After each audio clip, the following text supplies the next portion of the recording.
Alors, petit live, petite vidéo pour vous montrer comment on fait une couverture YouTube.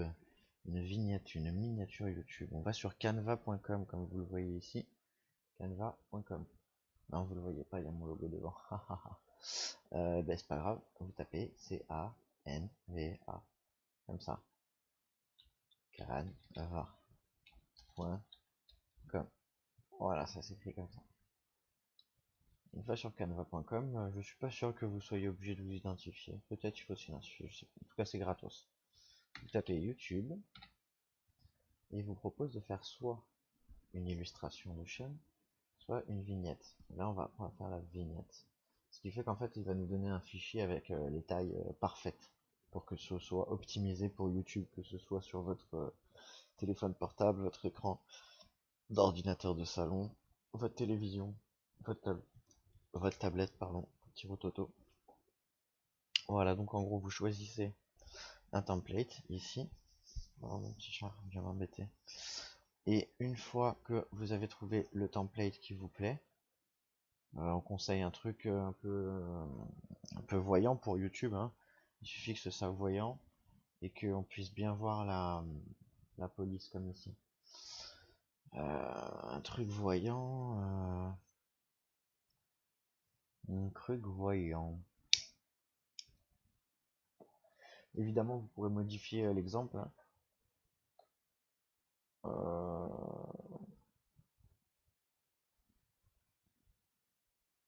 Un truc bien voyant. Vous voyez le nombre d'exemples qu'on a quand on en a un bon paquet. Euh,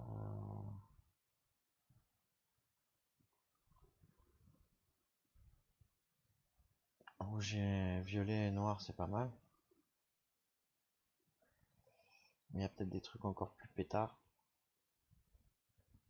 Ah, celui-là, par exemple, vous voyez, il est pas gratuit. Ça, c'est gratuit. Partout où il y a marqué gratuit, c'est bon. Je sais pas comment ça marche, le système de paiement là-dessus. Je m'en fous un peu. Il y a tellement de modèles gratuits que logiquement, il y a ce qu'il faut. On va prendre ça. Tac, gratuit. Ok. Et on va dégager tout ce dont on n'a pas besoin. Ouais, j'ai pas pris un truc très compliqué là. On aurait pu prendre un truc avec un peu de cadre ou quoi. Ouais, mais non, mais plus on écrit gros, mieux c'est. Donc moins il y a d'images, mieux c'est aussi. On pourrait prendre ça par exemple. Voilà, c'est gratuit. On va juste changer les couleurs pour le rendre un peu plus flashy. Voilà, vous voyez, je clique sur les éléments. Hop, et je peux les changer. Les déplacer ou faire ce que je veux. Donc ouais, on va les garder, mais on va les rendre flashy un peu. Genre comme ça, un peu plus flashy. Yeah. Voilà. On va prendre la couleur ici. CTRL C pour la copier. Je prends ça. Je vais la coller ici. CTRL V. Je vais faire ça, ça va dégager, je pense. Ouais. Je vais juste écrire là. Pousse-toi, petit chat, tu m'emmerdes. Allez, descends. Hop, merci. Je vais juste écrire ce dont j'ai besoin, c'est-à-dire le titre de mon tutoriel.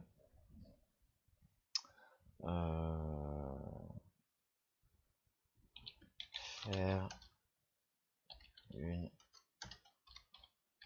miniature YouTube facile, rapide. Voilà, ça on va l'agrandir comme il faut.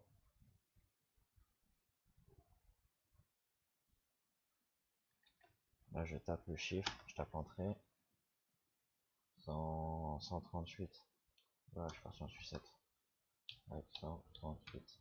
Entrée. Ouais, c'est pas mal. Donc ça dégage. On fait clic droit, non pas clic droit sur celui-là, n'importe quoi. On fait la poubelle. Je peux supprimer l'élément ou le groupe. Là, tout le groupe ne m'intéresse pas, on dégage le groupe. Ça, j'aimerais que ce soit derrière ça. Donc je vais sur position et je vais faire arrière. Hop là, ça passe derrière. On a les calques ici. On pourrait le centrer aussi à gauche, à droite, tatati, tatata.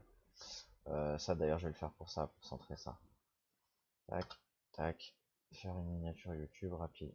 Ok, on va position, centrer, hop, et centrer comme ça. Voilà, les centrer dans les deux sens. On pourrait faire l'inverse, ce serait peut-être plus flashy de faire ça en blanc et ça le fond là en noir. C'est plus flashy. Et si on fait en violet, ça comme quoi? Bon, un mot sur deux en couleur. C'est celui-là le violet? Non, c'est pas celui-là. On verra bien. C'est à peu près celui-là. Ouais, si, ça flash. Ça flash grave. C'est super flashy. Super. Hop, télécharger. PNG, ça me va très bien. On peut la prendre en JPEG aussi. Et voilà, ma miniature YouTube est terminée. Tout à l'heure, vous avez vu que pour les couleurs, on a utilisé le code couleur, le code HTML, ici, ce code là. Pour détecter cette couleur, pardon, sur une page web, n'importe quelle page web, vous pouvez utiliser cette petite application qui s'appelle Colorzilla, C-O-L-O-R-Z-I-2-L-A, qui fonctionne aussi bien sur Firefox que sur Chrome. Elle vous permet, quand vous cliquez dessus, d'avoir une petite pipette qui permet de vous donner la couleur de chaque pixel de votre écran. Vous voyez, là on a un dégradé là du bleu jusqu'à du violet. Et là, je peux avoir toutes les nuances de couleurs, elles sont affichées ici là dans le petit carré. J'ai le code HTML ici, le code RGB ici, et donc c'est très pratique. Par exemple, on peut vérifier si ça c'est la même couleur que ça, par exemple. 8D26 fuite, 8D26 fuite, c'est bien la même couleur, c'est du sûr et certain. Bref, c'est cool. Par exemple, voilà, on va prendre clac, ce bleu.